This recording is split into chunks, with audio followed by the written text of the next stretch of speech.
Shira, Shir Hallelujah, Shir Hallelujah, Hava Nashira, Shir Hallelujah. Shalom. Our Torah portion for this week is Pinchas, and it begins with chapter 25, verse 10 of the book of Numbers. Let's take a look at what it says in the Hebrew, and then we will also look at the translation. Vaydaber Adonai el Moshe limor, Pinchas ben Elazar ben Aharon HaKohen, Heshiv et chamati me'al b'nei Yisrael bekano et kinati betocham lo chiliti et b'nei Yisrael bekinati. Lachen emor hineni noten lo et briti shalom. Vahayita lo ul zaro acharav brit kechunat olam tachat asher kine lelohav vachaper al b'nei Yisrael. The Eternal One spoke to Moses, saying, Phineas, or in Hebrew we say Pinchas, son of Eleazar, son of Aaron, the priest, has turned back my wrath from the Israelites by displaying among them his passion for me, so that I did not wipe out the Israelite people in my passion. Say, therefore, I grant him my pact of friendship, or it says Briti Shalom in the Hebrew. It shall be for him and his descendants after him a pact of priesthood for all time, because he took impassioned action for his God, thus making expiation for the Israelites. Now, I'd like to draw your attention to something rather interesting in the text as it appears in the Torah. I just read a phrase in English that said a pact of friendship. In the Hebrew, it's Briti Shalom. It can also be known or be translated as a covenant of peace. Now, the word for peace is Shin, Lamed, Vav, Mem. I want to draw your attention to something. Look at this Vav here. This is a rather strange, way of writing the word Vav. Notice it has a gap in it. It's called a Vav Shvura, a broken Vav. So the word peace, Shalom, in its fourth letter is broken. Now we see that Pinchas is rewarded for an action that he took, an impassioned action that he took on behalf of God that did away with a plague that was affecting the Israelite people. Now, what was that exactly? What was the nature of the plague, and what was the nature of the action that Pinchas took?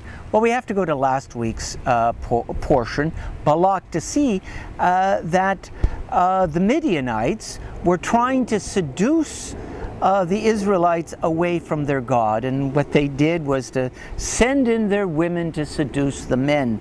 And we see that Zimri, who was a notable from the tribe of Simeon, had taken up with a woman by the name of Cosbi, and Pinchas takes his lance and he kills them with one blow of his lance, of his spear. He kills them, and that ends this flirtation with these pagan practices of the Midianites, and that stopped the plague that was affecting the people.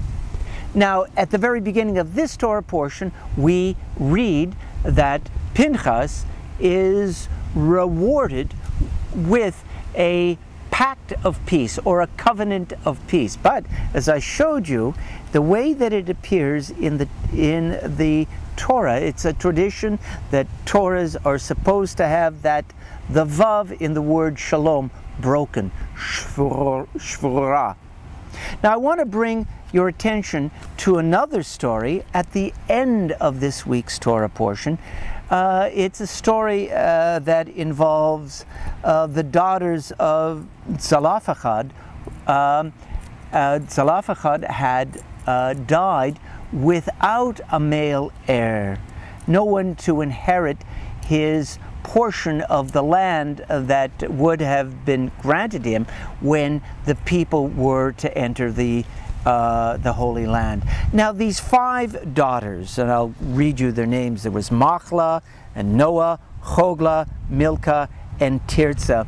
They go to Moses and they say to Moses, "Is it right that our father, who did not participate in any of the rebellions against you or against Adonai, our father, who was a good, upstanding man, should lose his inheritance or should have no one to be able to carry on his family name?" Up to that point in the Bible, it was only male heirs who could inherit property. And Moses doesn't know what to do. But Moses, being a very humble kind of guy, inquires with God. He asks God, "What should I do in this case?" And God tells Moses that in this particular case, it was perfectly good for these young women to inherit their father's legacy in the land of Israel, the land of Canaan. So it's interesting to look at these 2 stories, these 2 incidences in this week's Torah portion. The first one, we see that Pinchas is full of zeal. But Pinchas is also a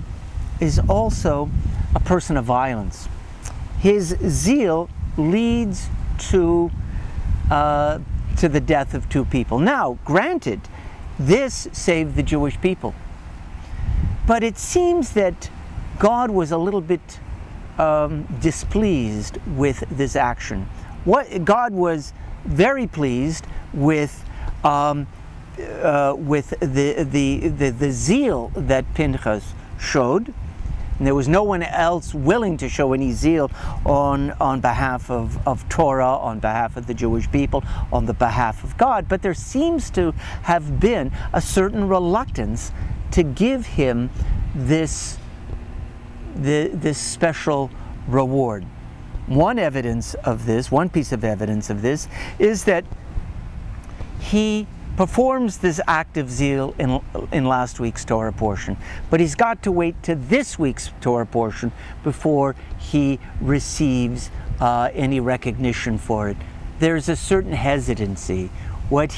His zeal was right, the cause was good, but maybe God had a certain reluctance about the way he went about accomplishing it.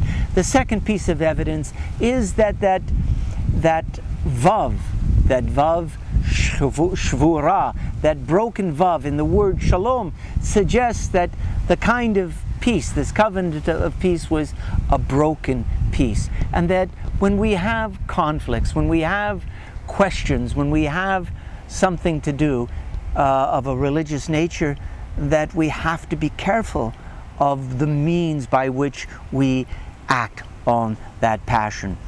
At the end of the Torah portion, we see these 5 women. They're named. It's interesting, that's the only time where we see the names of more than 2 sisters in the Bible mentioned all together. And there doesn't seem to be one who is exalted above the others. They're just sisters. They come and inquire of Moses in a respectful manner. And then we see Moses himself, who is full of humility and says, I don't know the answer.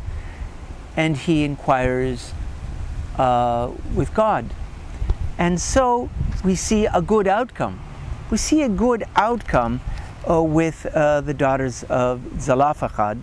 We see a good outcome with the deed of Pinchas, and yet there's something that's not quite right about his deed. It was a deed that involved violence. And the challenge, I think, and what happens, we see that he only receives a covenant of broken peace, that there's some unfinished business here anytime we act violently against other people. So there seems to be a polarity here or two examples of how we show passion for God. One that is a little fanatic, a lot fanatic, and the other one, it's more of a gentle nature, one that shows consensus and humility. Well, I hope that you will read this week's Torah portion and come to your own conclusions. Shabbat Shalom.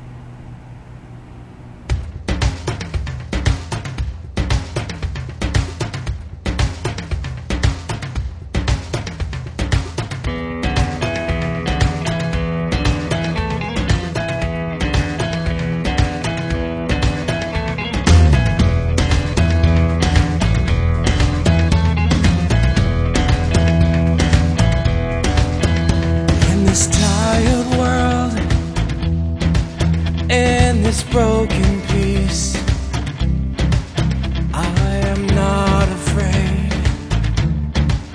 I am not afraid.